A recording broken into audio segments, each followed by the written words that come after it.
Hey guys, just doing a little mini cook with me. I'm making beef stew, and I sprayed a little bit of the avocado oil spray in there, and then I usually cut up onions. I keep onions cut up all the time because we use a lot of onions on sandwiches or whatnot, and I just cut some strips like that, and then the rest I just chop up. And so I'm going to add a bunch of those. I'll add the whole bowl because we like a lot of onions. And I just let those brown up a little bit. I'm going to add my beef now and brown those two together. So I'm going to grab those. I'll be right back.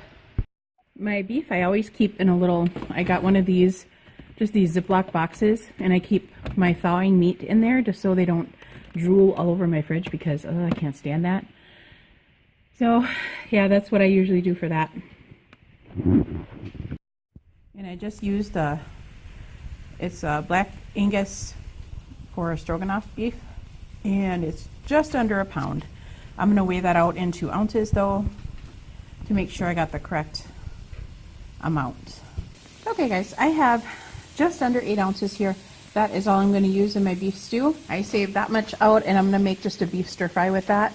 We don't need much meat in the stir fry because we have a lot of veggies in there, so it makes 2 meals then. Okay, I just fry this all up on pretty high heat, so I want it to brown and get a nice kind of crispy crust. And I want the onions to caramelize a little bit. And then I'll show you what comes next. Added about a tablespoon of garlic, as you can see right there. And then I salt and pepper the whole thing. And I'm still going to let this, after I salt and pepper it, I just leave it sit there. And I have the heat on high, well, on 8, not actually on high. And I just kind of let it sit, and it kind of forms a little crust underneath there. And that's exactly what you want, but you want to watch it closely because it can go from perfect to burned in like seconds. So watch it really closely, and kind of move things around a little bit and make sure it's not burning. See, this is probably just about right because there's no more liquid left in there. And now I'm going to add a box of beef broth. Just pour it in slowly, and I just pour a little bit at first, and then I kind of scrape the bottom of the pan and get all that goodness off of there. Oh, this smells so good, guys. And I got the garlic cooking in there now a little bit, and I just kind of let that boil a little bit, and I let it boil almost away, like totally. The reason I do that, and I maybe add 1/4 cup, 1/2 cup. I don't really measure. I just kind of get enough to cover the bottom just a little bit. And I boil all that liquid out of there just so there's the concentrated flavor left, and it, just helps flavor the whole dish. So we'll wait a little bit, and then we'll pour the rest of that in, and then we're going to turn it down to simmer, cover it, and leave it boil for about 1.5 hours. You can pretty much hear when it's ready to be added, the rest of the liquid, because it gets really loud when it gets down to hardly anything left, any liquid left.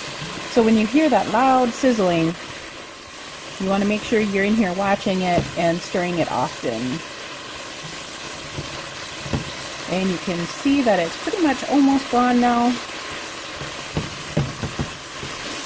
And the meat is just soaking all that goodness right up. And I still have it on 8 on my stove. I didn't turn it down. Okay, it's really loud now. So we're going to add the rest of this broth in here, the whole box, and make sure all of your meat is covered. And I'm going to, while this is coming back up to a boil, I'm going to leave it on high until it comes up to a boil, which won't be long because this is really hot. This pan is hot, and the meat is hot, and everything is really hot. So when that comes back up to a boil, I'm going to turn it down to low, cover it up, and then I'm going to chop up my veggies. Well, I'm going to leave this boil for about 1/2 hour before I add the celery and carrots. But then I want to add the celery and carrots, leave those boil, or simmer, I shouldn't say boil. You're going to leave those simmer with the meat for about another 1 hour to 1.5 hours, depending. And I'll show you when you can tell it's done. And then we're going to add the potatoes for the last 1/2 hour of cooking. You're going to add 2 bay leaves right away. So I got those in, and just leave it sit in there and pull those out before you add the potatoes. Pull them out. You are also going to add a 1.5 teaspoons of thyme. I prefer to use the fresh thyme by far, but it's winter and I don't have any growing, so we have to wait till spring for that, or summer for that. But for now, we'll use the thyme leaf, and it's 1.5 teaspoons. And this is coming back up to a boil now. I'm going to turn this down to low, and we're going to cap it after I put the thyme leaf in it. Okay guys, it is capped. It is on low for simmer, and we're just going to walk away. Set the timer to 30 minutes, and then we're going to just walk away. And I'm going to chop up some celery and carrots for this. Okay guys, I have 3 stalks of celery chopped up. I like cutting them up small. I don't like real huge pieces of celery, but I do love celery, but just not big crunchy pieces. It has to be really soft. So I'm going to add that to the soup in about 20 minutes. Okay guys, I added the carrots and the celery. That is 4 carrots and 3 stalks of celery cut up. Set the timer for an hour and just cover it up and leave it go.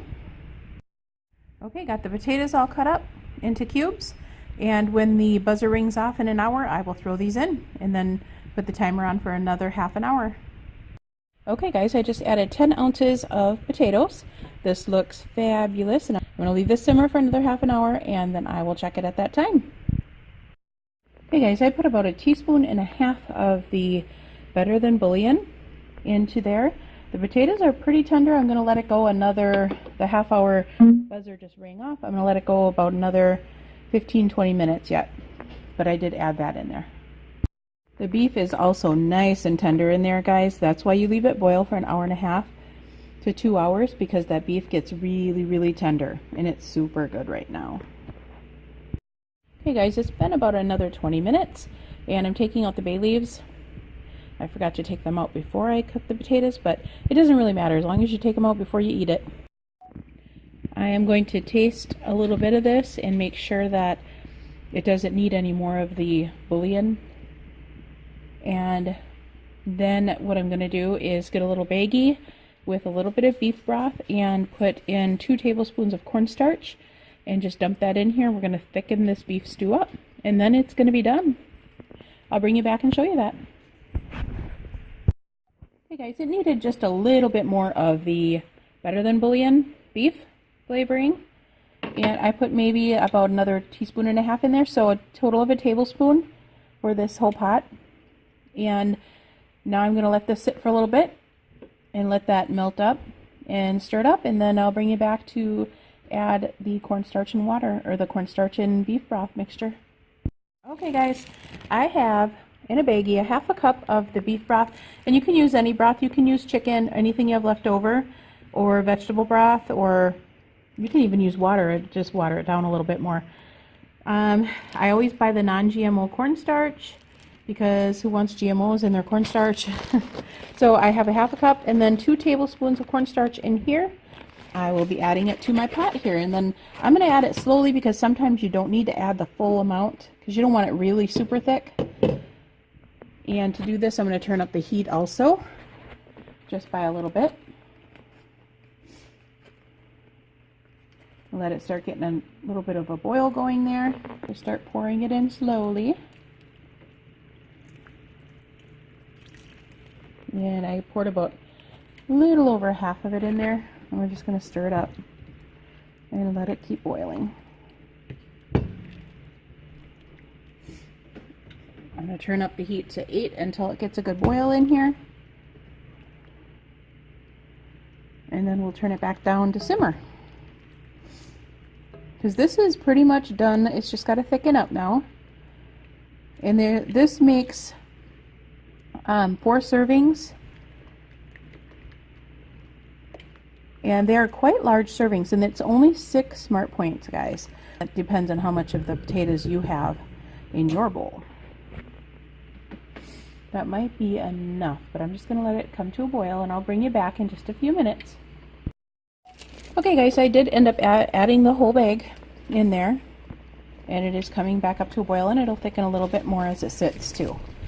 I'll bring you back when we're all done. Guys, this is really, really good. I just tasted it, and the little bit of extra beef broth I put in there was perfect. So a tablespoon total, and this is thickening up just great for beef stew. So this is perfect. And I'm just going to, I turned it back down on low, and I'm going to put the cover on it and leave it sit in here and have the flavors mingle a little on very low heat, hardly even a simmer. And then we're gonna wait. I'm gonna have supper probably, it's 4 o'clock right now. I'll probably eat right around 5 o'clock. So I'm just gonna leave it on very low heat, and then I'm gonna keep an eye on it though every 15 minutes, check on it and make sure make sure the broth isn't boiling away on me or anything. But other than that, it is done. I'll show you, what we usually do is we put it in a little bowl, and then we have 1 slice of bread with butter just to soak up all of the liquid after you're done eating the roast beef. Well, my husband does that. I used to do that. I don't anymore. I just eat the beef stew, and then I just drink whatever sauce is left out of there. I don't use bread anymore. But yeah, really good. And I'll bring you back and show you that all plated up. Okay guys, this is 4 servings worth. And they're pretty big servings. These are 2-cup bowls, so it's pretty much right up to the top. I'm gonna let them cool off a little bit before I cap them. And then my husband will have 1 of these. That's my bowl, all the same size. I use the same scoop. So it is 6 smart points for this huge bowl of beef stew. So good and filling, and it's just awesome. So yeah, if you try out this recipe, let me know. But this is the end of the recipe, and we will see you guys next time I do a cook with me. Sorry for the mess down there. I spilled my cornstarch. So okay, that is it guys.